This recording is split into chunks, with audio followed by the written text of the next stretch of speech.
Saya ingin sampaikan, saya bilang we respect United States, we have been good friends for many years. Memang kalau masing-masing proteksionis akan menjadi kemungkinan kontraksi, resesi dan sebagainya. Hanya ada satu keadaan unik di masalah Indonesia. Satu, populasi kita sangat besar. Dan sebagian besar populasi kita masih hidup di level yang cukup rendah, katakanlah. Ya. Jadi, we have a big market. Kita punya. Yang kedua, kita punya sumber alam yang luar biasa. Iya kan?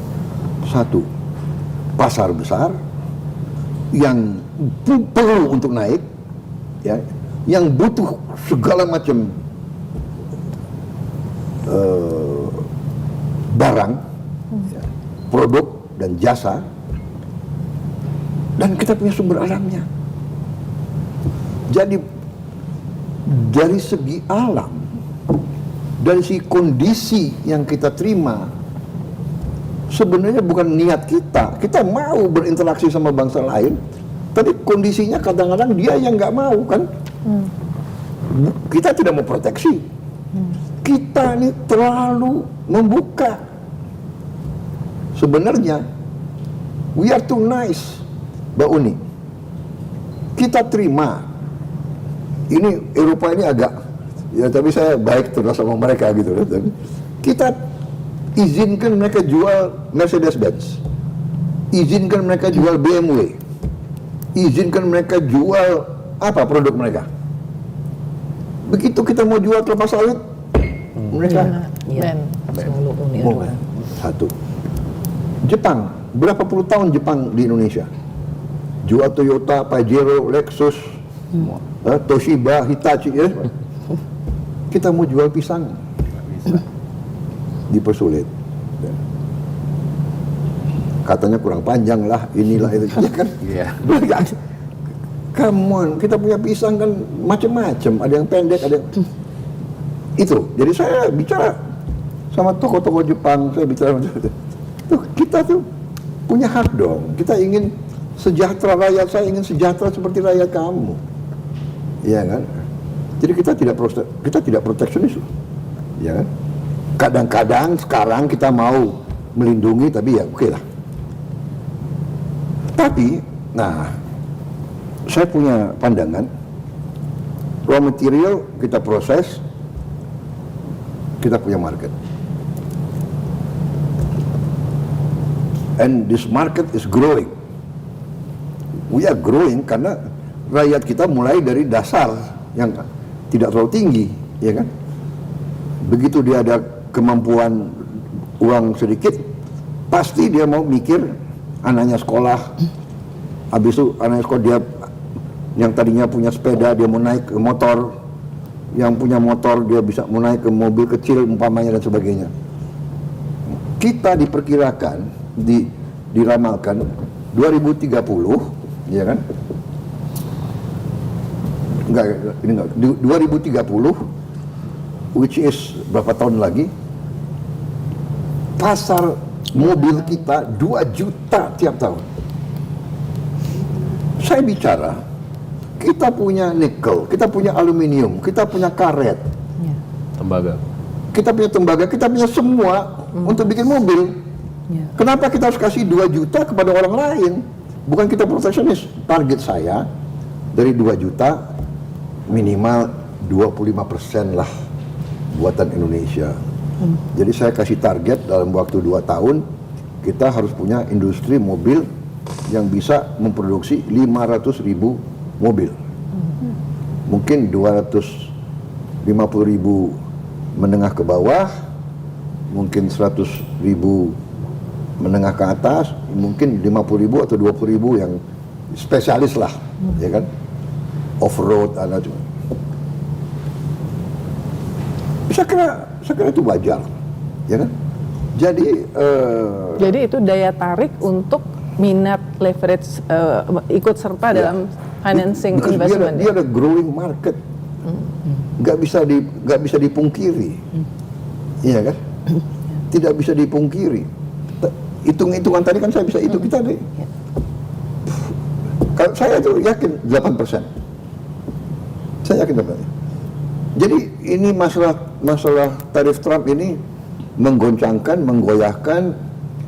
Kita harus waspada, kita harus tegar, tapi kita tidak panik, kita tidak boleh, ya kan, takutan, grogi. We have so much strength, so much strength. Hanya ada will atau tidak, ada keberanian nggak pakai strength itu, ya kan? Bapak kalau ada kesempatan bicara langsung dengan Presiden Trump, ada yang Bapak spesifik ingin sampaikan, Pak? Saya ingin sampaikan, saya bilang we respect United States, we have been good friends for many years, ya kan? And we are willing. We always invite you to participate in our economy. Ya kita mohonlah ada perlakuan yang baik begitu. Modal kita untuk nego apa Pak? Karena kan Presiden mengirim negosiator tingkat tinggi kan ke Amerika.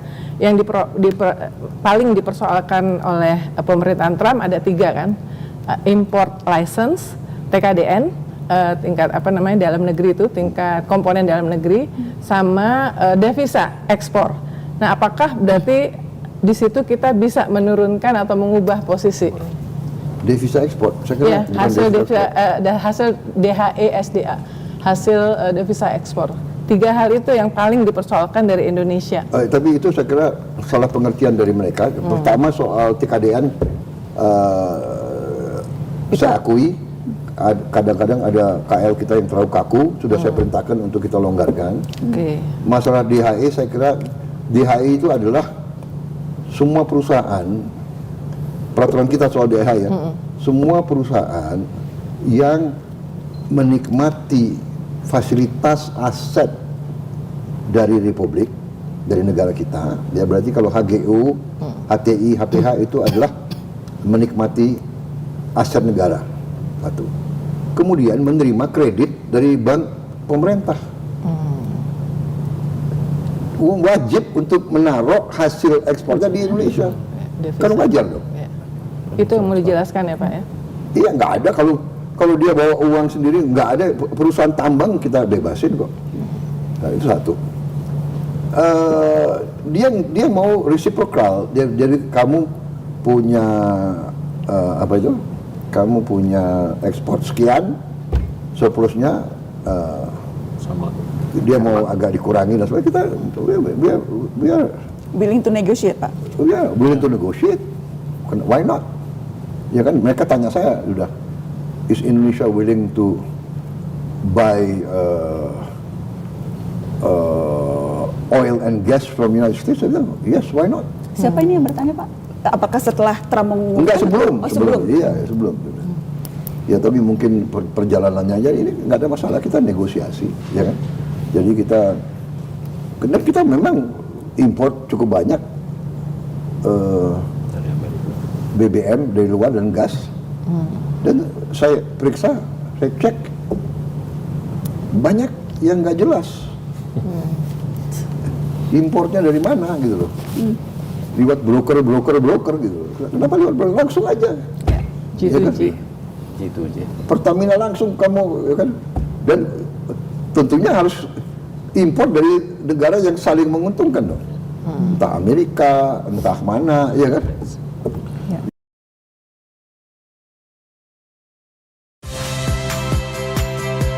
Saya Friska Clarissa.